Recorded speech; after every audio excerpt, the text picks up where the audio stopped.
Welcome to Dr. Varlu's English Coaching. Hi friends, how are you all?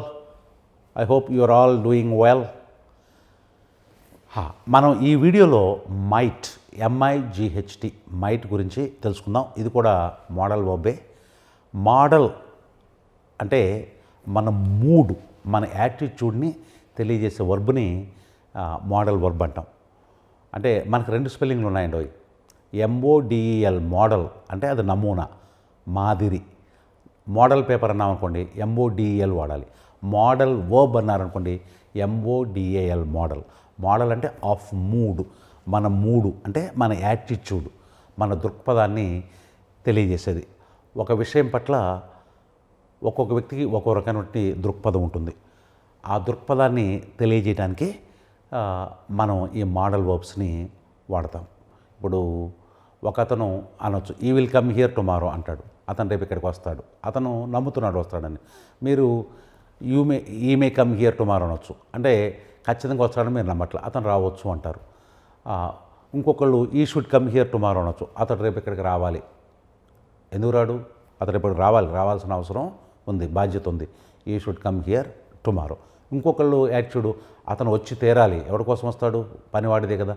ఈ must come here tomorrow, వాడు రేపు ఇక్కడికి వచ్చి తీరాలి. ఇట్లా దీంట్లో ఏం తెలుస్తుంది? అవతల వాడి యొక్క మూడ్ కానీ యాటిట్యూడ్ కానీ తెలుస్తుంది.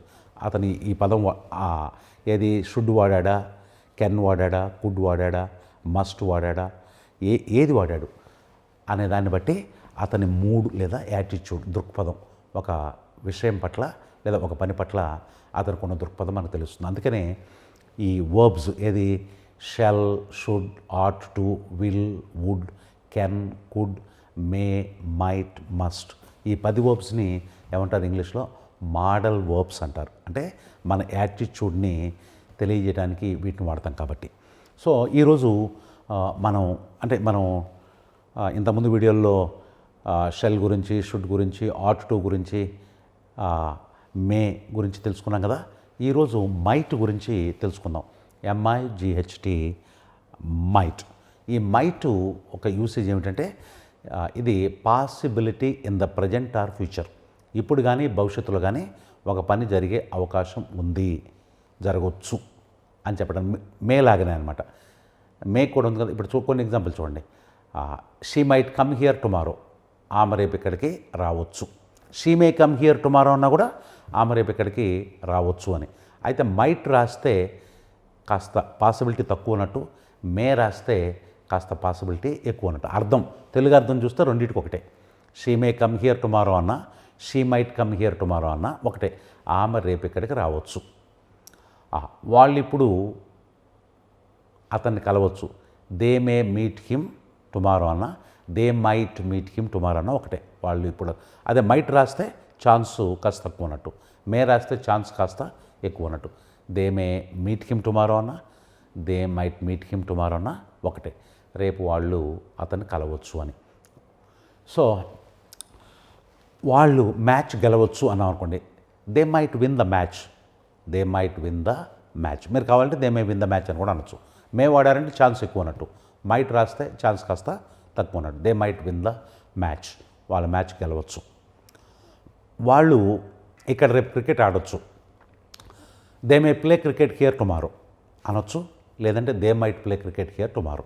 మైట్ రాస్తే కాస్త ఛాన్స్ తక్కువ ఉన్నట్టు. తెలుగు అర్థం ఒకటేనుండయి.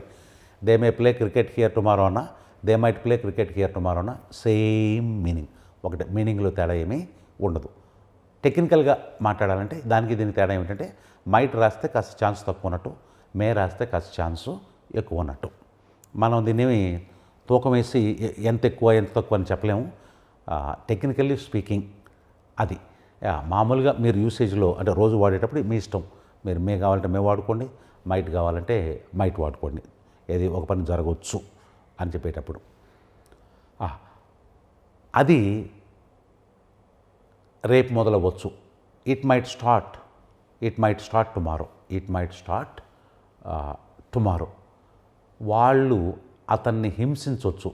దే మే టార్చర్ హిమ్ అనొచ్చు, they might torture him. Might రాస్తే కాస్త తక్కువ ఛాన్స్ ఉంది. దే మైట్ టార్చర్ హిమ్, వాళ్ళు అతన్ని హింస పెట్టచ్చు, వాళ్ళు అతన్ని హింసించవచ్చు. They might torture him. So ఈ మైట్ ఉంది కాబట్టి ఇది ఒక పాస్ట్లోనే వాడాలని కాదు, మైట్ని ప్రజెంట్లో వాడతాము, ఫ్యూచర్లో కూడా వాడతాం. పాసిబిలిటీ ప్రజెంట్లో ఉన్న ఫ్యూచర్లో ఉన్న మైట్ వాడతాం, మేము వాడినట్టుగానే. ఇక మైట్కి ఇంకొక యూసేజ్ ఉందండి. ఇక్కడ ఏమిటంటే గతంలో పాసిబిలిటీ ఉందని చెప్పడానికి, ఒక పని జరిగి ఉండొచ్చు అని చెప్పడానికి. ఏమిటి? Might have plus V3, might have plus V3.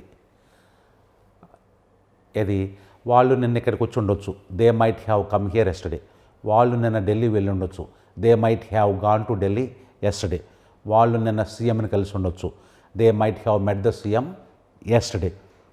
వాళ్ళు నిన్న దాన్ని పూర్తి చేసి ఉండొచ్చు, they might have completed it yesterday. అది నిన్న మొదలై ఉండొచ్చు, it might have began yesterday. వాళ్ళు ఆమెను ఆసుపత్రిలో చేర్చి ఉండొచ్చు, they might have joined her in hospital. లేదా they might have admitted her in hospital, they might have admitted her in hospital.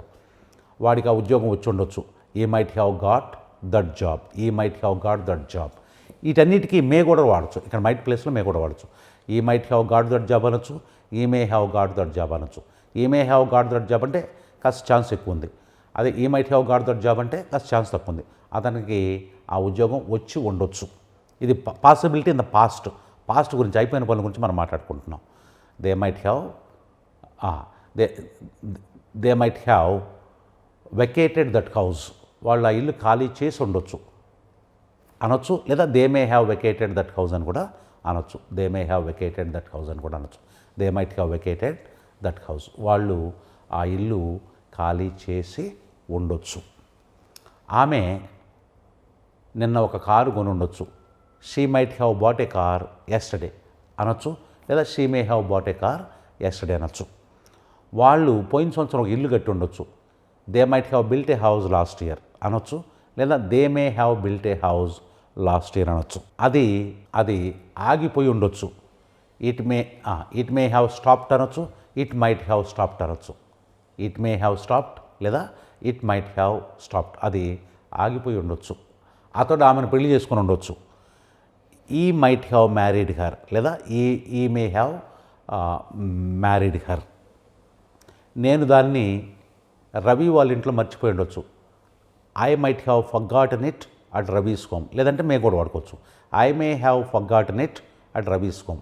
అంటే గతంలో జరిగిందా, గతంలో ఒక పని జరిగి ఉండొచ్చు, పాసిబిలిటీ ఇన్ ద పాస్ట్. దీనికి ఏమిటి? మే హ్యావ్ ప్లస్ V3 లేదా మైట్ హ్యావ్ ప్లస్ V3. అంటే వర్బ్ యొక్క మూడో రూపం వాడుకోవచ్చు. ఏమిటి తేడా అంటే మైట్ రాస్తే కాస్త ఛాన్స్ తక్కువ ఉన్నట్టు, మే రాస్తే కాస్త ఛాన్స్ ఎక్కువ ఉన్నట్టు ఫ్రెండ్స్. ఇక అయితే మైట్కి మనం పర్మిషన్ తీసుకోవటం లేదు, మేకి పర్మిషన్ తీసుకోవటం ఉంది కదా, మే ఐ కమిన్ అనొచ్చు, మైట్ ఐ కమిన్ అని అనం. మైట్కి పర్మిషన్ తీసుకునే ఇది లేదు, ఆ యూసేజ్ లేదు. మీరు ఎక్కడ పర్మిషన్ తీసుకోవాలంటే కెన్ ఐ కమిన్ లేదా కుడ్ ఐ కమిన్ లేదా మే ఐ కమిన్ అనాల్సిందే, మైట్ ఐ కమిన్ అంటాం ఉండదు. సో మైట్కి పర్మిషన్ తీసుకునే అవకాశం లేదు. సో ఫ్రెండ్స్, మీకు ఒక అనౌన్స్మెంటు, మనకి ఈ నెల 20వ తారీఖున స్పోకెన్ ఇంగ్లీష్ బ్యాచ్ కొత్తది స్టార్ట్ అవుతుంది.